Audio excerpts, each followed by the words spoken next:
પુષ્પના ભાગો. વજ્રપત્રો, નલપત્રો, પુંકેસર, તંતુ, પરાગાશય, સ્ત્રીકેસર, પરાગવાહિની, પરાગાસન, બીજાશય, અંડક અથવા બીજાન.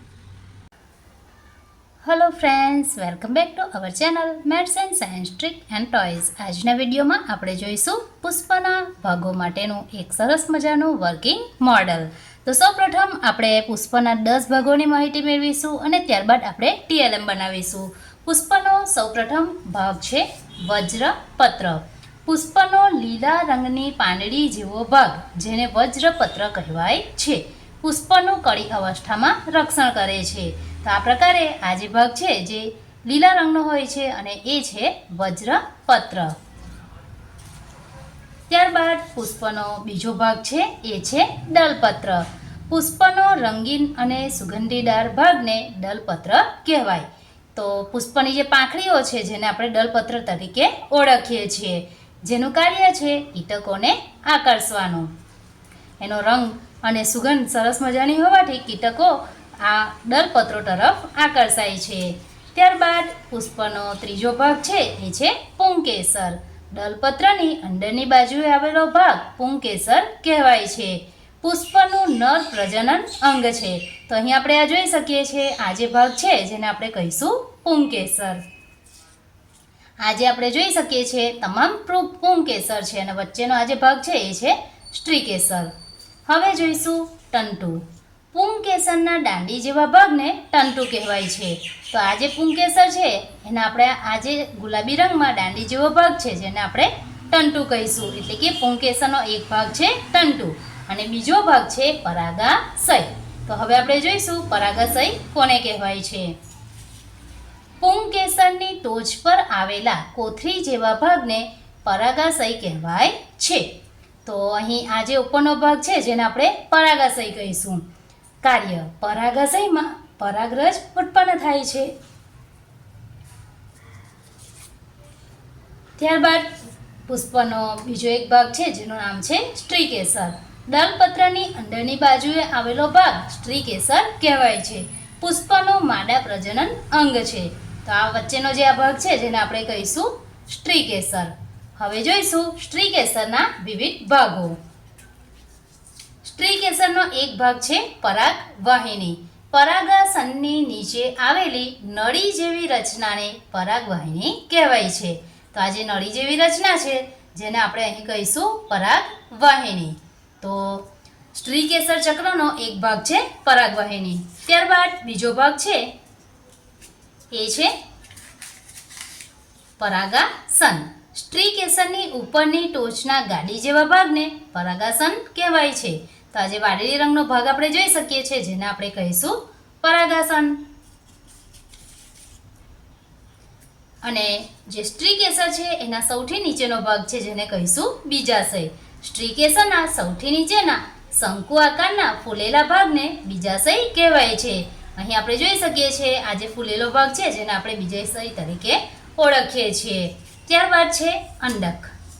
બીજાશયમાં મણકા જેવા નાના નાના દાણા જેવો ભાગ જોવા મળે છે જેને આપણે અંડક તરીકે ઓળખીએ છીએ. તો અહીં આ જે નીચેનો ભાગ છે જેને બીજાશયના અંદરના ભાગમાં હોય છે જેને અંડક તરીકે ઓળખવામાં આવે છે. તો આ જે માહિતી છે એ છે પુષ્પના ભાગોની. હવે આપણે જોઈશું પુષ્પના ભાગો માટેનો પ્રોજેક્ટ અથવા TLM અથવા વર્કિંગ મોડલ કઈ રીતે બનાવી શકાય. તે માટે સૌપ્રથમ આપણે તમામ જે પુષ્પો છે એને એકની ઉપર એક આ રીતે ગોઠવી દઈશું.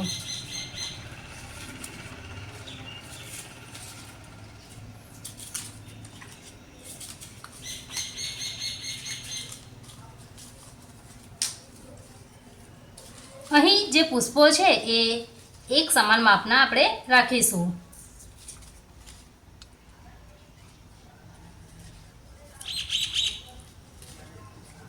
તો આ પ્રકારે ગોઠવાઈ ગયા બાદ આપણે પુષ્પના આ જે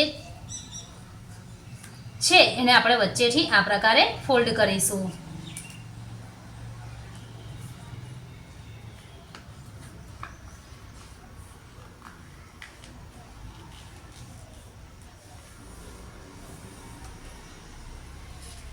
તો અહીં આપણા આ જે પેપર છે એ ફોલ્ડ થઈ ગયા છે. હવે આપણે દરેકને અલગ કરી દઈશું.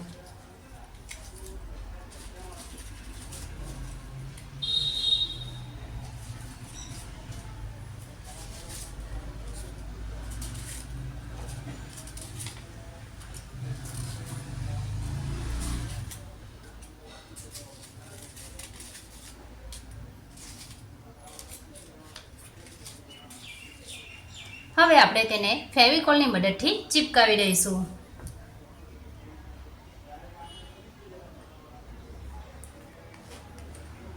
સૌપ્રથમ આપણે આ જે પુષ્પ છે એ પુષ્પ લઈશું. એક તરફ ફેવિકોલ લગાવીશું.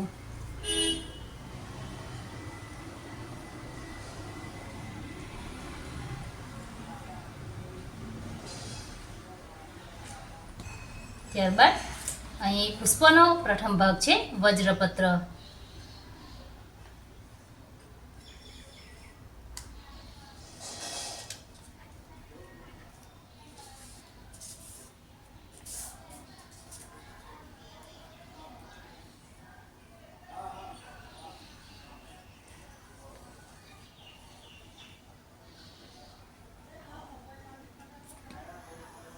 બીજો ભાગ છે દલપત્ર.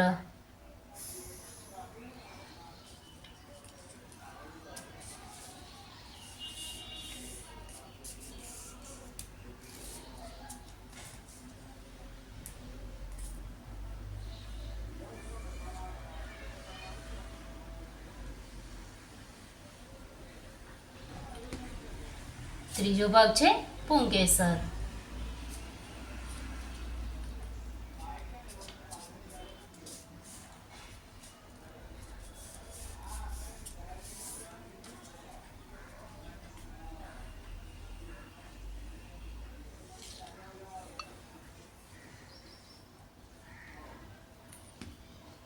ત્યારબાદ ભાગ છે ટંટુ.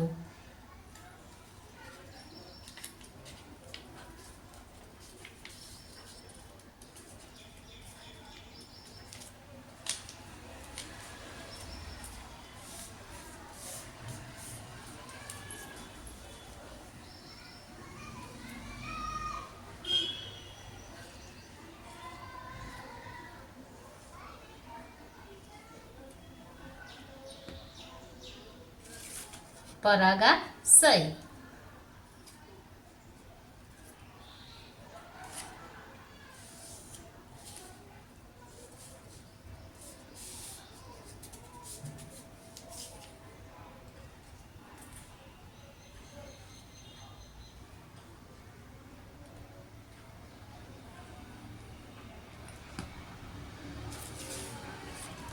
સ્ત્રીકેસર.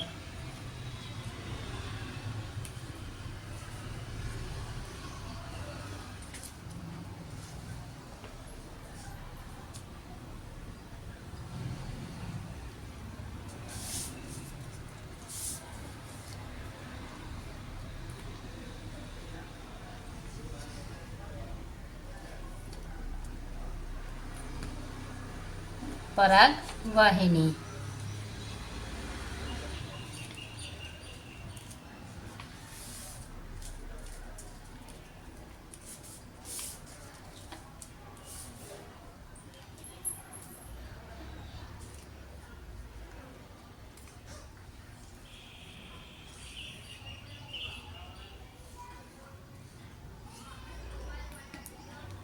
પરાગાસન.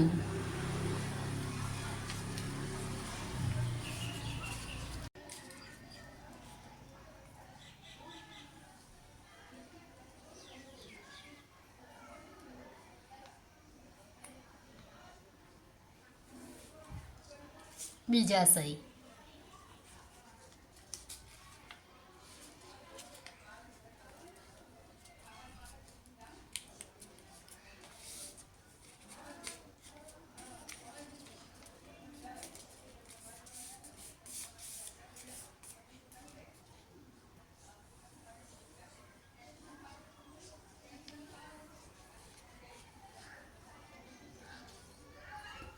અને પુષ્પનો અંતિમ ભાગ છે અંડક એટલે કે બીજાંડ.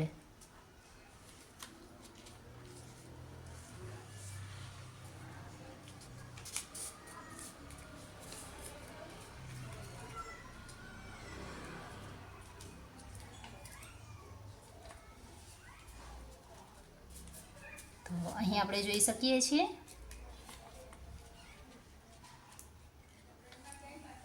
હવે આપણે જે ફર્સ્ટ અને લાસ્ટ બે ભાગ છે જેના પર આપણે ફેવિકોલ લગાવી દઈશું.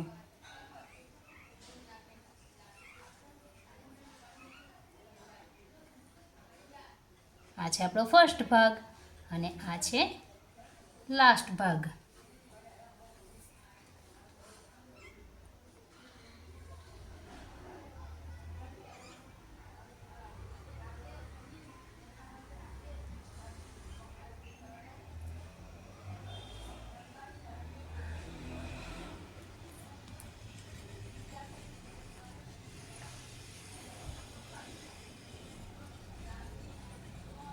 હવે આપણે તેને આ પ્રકારે સેન્ટર પર ગોઠવી દઈશું.